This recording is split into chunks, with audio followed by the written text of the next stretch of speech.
অনেকদিন বাদে লাইভে এলাম তোদের সঙ্গে একটু গল্প করতে। ঠিক আছে, সকালবেলা বেরিয়ে গেছিলাম, একটু ডাক্তারখানে গেছিলাম দরকারে, তাই এলাম কিছুক্ষণ, এই 7:30-8 নাগাদ চলে এসেছি, তাই না?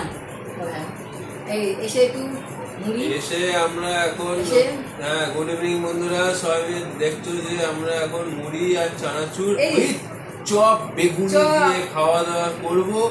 এই যে সেই হিসেবে লঙ্কা, কাঁচা লঙ্কা, কাঁচা লঙ্কা, তারপর চানাচুর আছে এর ভিতরে, অনেক কিছু আর আছে বেগুনিও সরঞ্জাম। আছে। হ্যাঁ, দারুণ লাগবে খেতে, ভালো লাগবে। খুব ভালো লাগে খেতে। হ্যাঁ, তোমরা আবার খেয়ে দেখো। হ্যাঁ। আর আম তেল নিয়েছি আবার, জানো, আম তেল দিয়ে খাও। ঠিক আছে, তোমাদের সঙ্গে গল্প করা হয় না, কথা বলা হয় না, তাই না বল? হ্যাঁ?